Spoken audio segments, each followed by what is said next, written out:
आजाद रजामंदी है आपस में, उनकी एक फ्री विल है।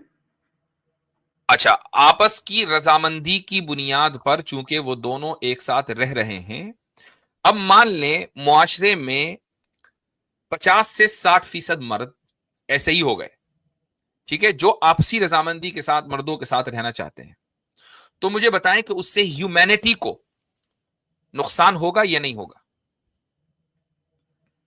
जी, हो सकता है नुकसान होगा, लेकिन नुकसान असल होगा। में मैं नुकसान अभी होगा। बताता हूँ आपको। होमोसेक्सुअलिटी जो है ना, ये जी। हमारे डिटरमिन होती है, ये उनके इख्तियार में नहीं होती। नहीं नहीं, ठीक है, हमने मैं खुद। वो एक अलग टॉपिक हो गया, वो एक अलग टॉपिक हो गया। बात यह है कि अगर मान लीजिए 50%, तो 50 मैंने बहुत लंबा नंबर बता दिया, 10% भी होंगे तो यह हशर होगा, लेकिन चलो 50% से ज्यादा मर्दों ने यह तय किया कि भाई हम आपस में रहेंगे शादी वाली जिंदगी, तो ह्यूमैनिटी को, ह्यूमन रेस को नुकसान होगा। तो आपने जो ये कहा ना कि नहीं, बाज मर्तबा बगैर नफे के भी, बगैर फायदे के भी किसी चीज को बर्दाश्त कर लिया जाता है, ठीक है, मैंने मान लिया, लेकिन नुकसान की वजह से तो बर्दाश्त नहीं किया जाना चाहिए। यहां तो एक आदमी का नहीं, पूरी ह्यूमन रेस का नुकसान हो रहा है। आप कैसे बर्दाश्त कर रहे हैं? ये कैसा इंसाफ है 2025 का? ये इसके नताइज जो होंगे वो हमें नहीं पता, कि वो हमें शायद पता है। नुकसान हो या। एक मिनट, ये आपसे किसने कह दिया कि नहीं पता? क्या आपके पास इंपेरिकल एविडेंस नहीं है? क्या आपने किसी, अगर लेस्बियन कपल है या गे कपल है, उनके यहां औलाद होते हुए देखा है? ये तो इंपेरिकल एविडेंस है। सर डायरेक्ट DSM-3 से नहीं, DSM-5 पे जंप लगा दी। जो है वो औलाद का होना हमेशा ये नहीं होता कि उनका फायदा होगा फ्यूचर में। नहीं हालांकि नहीं नहीं, बात उनके फायदे की नहीं हो रही, बात ह्यूमन रेस की हो रही है, कि उनके इस रवैये से ह्यूमन रेस को नुकसान है। तो जिस अमल से ह्यूमन रेस को नुकसान हो, आपकी सो कॉल्ड हायर कॉन्शियसनेस उसको अलाउ कर रही है। ये किसी हायर कॉन्शियसनेस है भाई? वो आप बात सही कर रहे हैं, अगर इतनी परसेंटेज हो जाती है तो गवर्नमेंट्स को कुछ ना कुछ रूल्स अप्लाई करने होंगे। फिलहाल तो गवर्नमेंट ये रूल अप्लाई कर रही है कि इस अमल को नॉर्मलाइज किया जाए। अब मैं आपको बताता हूं एक चीज, 1970 1960 में आप चले जाएं, अमेरिका में सेक्सुअल रेवोल्यूशन आया, उस वक्त तक के जिना नॉर्मलाइज नहीं हुआ था। 60s के बाद जिना नॉर्मलाइज हुआ। अब नॉर्मलाइज होते होते होते होते यहां तक पहुंच गया कि अमेरिकन या यूरोपियन सोसाइटी में 50% से ज्यादा मर्द और औरतें जानी होते हैं कि नहीं होते? खुद बताइए। होते जी हैं? जी। हाँ होते हैं। जी। अब अगर 2020 में या इन लास्ट 10 सालों में होमोसेक्सुअलिटी को नॉर्मलाइज किया गया, तो आज से 50 60 70 साल के बाद 50% से ज्यादा लोग होमोसेक्सुअल्स होंगे, जिस तरीके से लोग 50% से ज्यादा लोग जानी है। जी, अगर ऐसा होता है तो फिर इन गवर्नमेंट्स को कुछ ना कुछ इकदाम करने चाहिए। तो वो इकदाम अगर 1400 साल पहले हमने कर लिया, तो भाई हम तो हायर कॉन्शियस, हम तो हाईएस्ट कॉन्शियसनेस है, फिर हम तो पहले ही इकदाम करके बैठे हैं। नहीं, असल में आपने जो इकदाम किया था वो बिल्कुल उनको सिरे से आपका इकदाम जब आएगा, जब जब जला। जब चिड़िया खेत चुग गई होगी। हमने तो आपने पहले ही उनका इकदाम करके एग्जाम बैठे। इस तरह से किया है कि आपने उनको जिंदा जलाया। हमने उसको इलीगल किया। आपने इलीगल किया, आप इलीगल करें, क्यों नहीं करते? इलीगल नहीं, बल्कि वो उनकी जान ली है आपने। इलीगल किया ना, पहले इलीगल किया ना। मेरे ख्याल से एक मैं ये इलीगल कहना किया चाहूंगा कि कि नहीं किया? किसी अब आपको किसी अब चीज को आपको मैं रोकने के अब मैं लिए अब आपने मैं उसकी आपको जान ही ले ली है। डॉक्टर साहब मैं एक चीज बताता हूं आपको। आपका इशू ये हरगिज नहीं है कि हम हायर कॉन्शियसनेस हैं, लोअर कॉन्शियसनेस है, ये इशू आपका नहीं है। गो के आप साइकाइट्रिस्ट हैं। आपका एक और इशू है। वो इशू ये है कि आप एक तरह के ऐसे ट्रॉमा में हैं कि जिसकी बुनियाद एक्सेसिव सिंपथी है। और यकीन ना आए तो किसी बेहतर साइकाइट्रिस्ट को दिखा लीजिएगा। आप एक ऐसे ट्रॉमा का शिकार हैं कि जिसकी बुनियाद एक्सेसिव सिंपथी है। नहीं, मतलब ये तो बेसिक सिंपैथी बनती है अगर आप किसी को उसके एक्सेसिव, एक्सेसिव, होमोसेक्सुअल हो। उसकी वजह है, उसकी वजह है। ये तो अभी ये आपने तो शुरू में बेसिक। आकर कहा, शुरू में आपने आकर सबसे पहले इल्जाम क्या लगाया? सजाएं, कि जी पहले सजाएं ऐसी होती थी, यहां सजाएं क्यों? चूंकि उन सजाओं का तसव्वुर करके आपकी जो एक्सेसिव सिंपैथी है वो जाग जाती है और आप उसको क्रूल समझते हैं। That is the very base of that trauma that you are affected by. मैं इसको ट्रॉमा नहीं कहूंगा, मैं इसको बेसिक सिंपैथेटिक एटीट्यूड होता है इंसान में कि नहीं, अगर वो वो देखिए, किसी बेसिक सिंपैथी तो हर एक के अंदर होती है, बेसिक सिंपैथी तो हर एक के अंदर होती है, लेकिन एक होती है बढ़ी हुई सिंपैथी।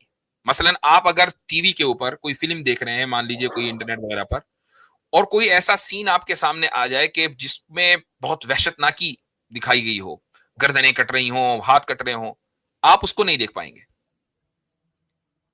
नहीं, मैं अगर वो कोई भी चीज जस्टिफाइड होती है तो फिर तो आप कर लेते हो, लेकिन आप नहीं नहीं, किसी आप को उसको इतनी आप जरा आप इसको अपने ऊपर तजुर्बा कीजिएगा।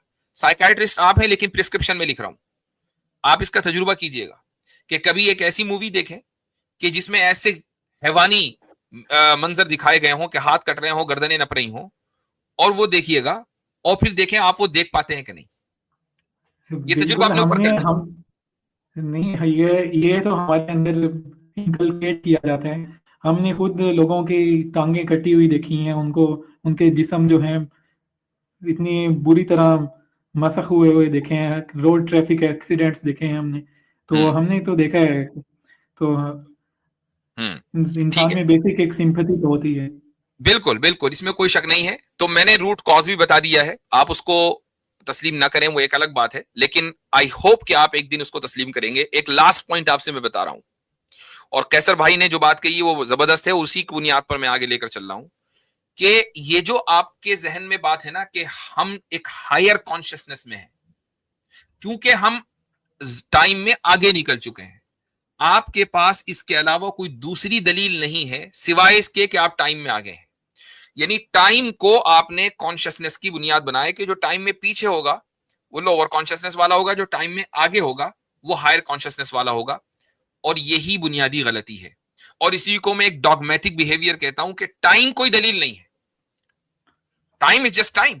टाइम डिफाइन नहीं करेगी कि कौन बेहतर है और कौन बदतर है। मैं भी इस बात को मानता हूँ कि टाइम डिफाइन नहीं करता है, बल्कि इंसान की सोच और उसकी फिलॉसफी और दूसरे के लिए जो हमदर्दी है और इसकी बुनियाद पे बनाए हुए जो एक कल्चरल या सोशल कॉन्ट्रैक्ट्स हैं, वो इंसान की हायर कॉन्शियसनेस के लिए रिस्पॉन्सिबल हैं, चाहे वो किसी भी ज़माने में हो। तो बस बात खत्म हो गई। तो फिर आपका ये आर्ग्यूमेंट ही खत्म हो गया कि हम 1500 साल वाले कानून पे क्यों चले, हम 2025 वाले कानून पे क्यों नहीं चलते। तो अब टाइम को बीच में लेकर आइए, आप 1500 साल 1400 साल की बात ही ना करें। ये चीज अब रिलेवेंट हो गई, आपने खुद ही इसको तस्लीम कर लिया।